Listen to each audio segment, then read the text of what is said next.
What if I told you, the room you're sitting in right now, your memories, your choices, even you, might be part of a programmed illusion? And the creepiest part? You'd probably never know. Think about it. You wake up, you check your phone, you go through the same routines, you feel real, everything around you feels solid.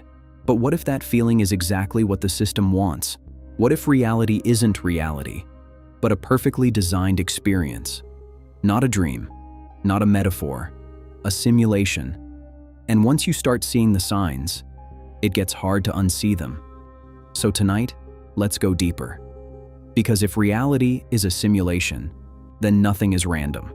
Not your fear, not your luck, not even the people you trust. 1. Your brain already lives in a simulation. Before we talk about the universe, we need to talk about your mind, because technically, your brain never experiences reality directly. It only interprets signals. Everything you see right now? Just light converted into electrical code. Everything you hear? Air vibrations translated into meaning. Your brain is basically a biological decoder, trying to guess what's out there. And here's the disturbing part. That means your entire life is already a constructed version of reality, not reality itself. So if your brain can already create a believable world from signals, what's stopping a larger system from doing the exact same thing to all of us? Maybe reality doesn't need to be fake in a sci-fi way. Maybe it just needs to be convincing enough. And humans, we're terrifyingly easy to convince. 2. The world runs on patterns. Almost too perfectly. Look closely at life, and you'll notice something weird. Reality loves patterns. The Fibonacci sequence, fractals in nature, repeating cycles, symmetry, mathematical laws that govern almost everything. That sounds beautiful, until you realize something. A chaotic universe shouldn't be this clean. Why does existence behave like code? Why are the deepest layers of reality explained by numbers, equations, and structures that look suspiciously programmed? Even stranger, the more science zooms in, the more reality starts behaving less like solid matter and more like information, almost like the universe isn't made of stuff, almost like it's made of data. And if reality is built on information, then someone or something might be running it. 3. Déjà vu might be more than a glitch in your memory. You've felt it before. That weird moment when time folds in on itself. A sentence someone says, a room you've never entered, a moment you somehow already knew was coming. Déjà vu. Most people brush it off, but what if it's not just your brain misfiring? What if it's a rendering delay? A tiny overlap between what's happening now and what the system already loaded before you noticed. Think about a video game. Sometimes textures load late, characters freeze, the environment stutters for a split second. Now imagine a simulation so advanced it almost never breaks. Almost. Maybe déjà vu is one of those microscopic fractures. A moment when the script reveals itself for half a second, before snapping back into place. And maybe that uncomfortable feeling you get afterward, that's not confusion. That's your mind realizing something isn't right. 4. Free will might be the biggest illusion of all. Here's where it gets darker. If reality is simulated, then how much of your life is actually your choice? You think you choose what to wear, who to love, what to believe, what kind of person you become. But what if most of your decisions were predictable before you even made them? Psychology already shows us something unsettling. Humans are incredibly programmable. Our choices are influenced by social pressure, childhood conditioning, emotional triggers, repetition, fear, reward.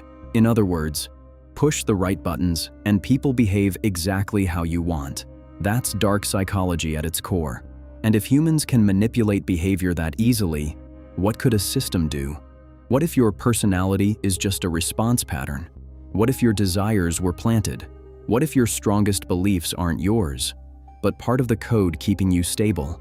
Because a good simulation doesn't need to control you perfectly. It just needs to make you feel free. That's how the best prisons work. No bars, just invisible walls. 5. NPCs might be realer than you think. Now here's the question nobody likes asking. Have you ever met someone who felt off? Not evil, not crazy, just strangely empty. Like they were there physically, but not fully conscious. Some people call them NPCs, non-player characters. And no, this isn't about mocking people. It's about a terrifying possibility. What if not everyone around you is operating at the same level of awareness? Think about how many people live on autopilot. Same thoughts, same reactions, same routines, same scripted conversations. They don't question, they don't observe, they just run the program. Now imagine a simulation designed to keep you immersed. Wouldn't it make sense to populate it with background characters? People who seem real enough, but exist mainly to maintain the illusion? Maybe not everyone around you is fake, but maybe some people are there to guide your behavior, shape your emotions, or keep you from asking dangerous questions. And maybe that's why the moment you start thinking differently, life starts pushing back, hard. 6. The system may reward obedience and punish awareness. Have you noticed something strange?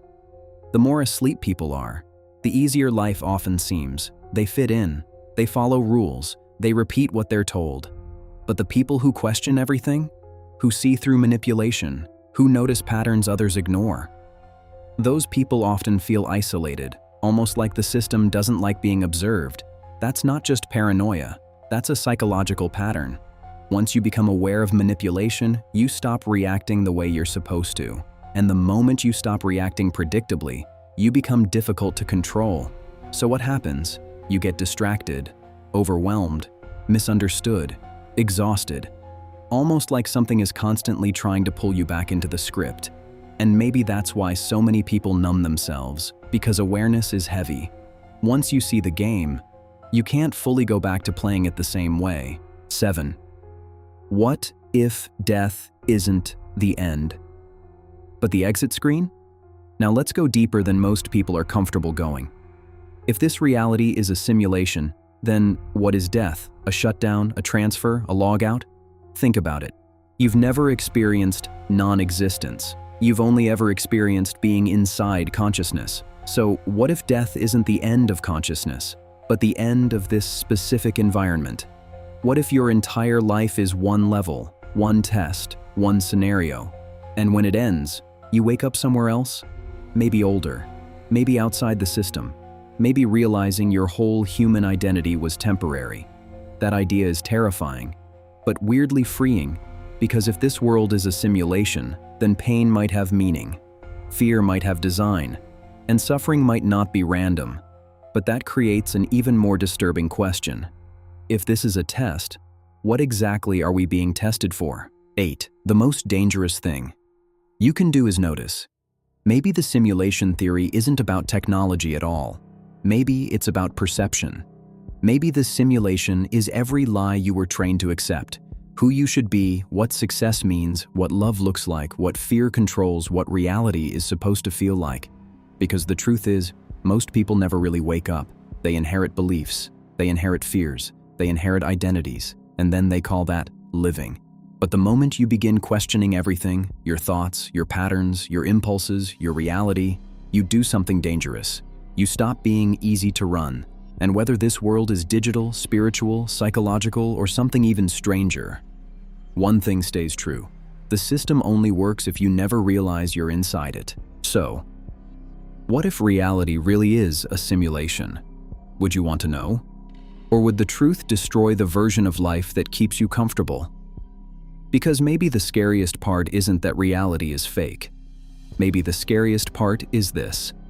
Some part of you has suspected it the whole time. And if that thought hit a little too hard, you might already be seeing the cracks. Comment this. Wake up if you think reality is programmed, or just a theory if you think we're overthinking it. And either way, look around carefully tonight, because if this world is watching you back, you won't be the first to notice.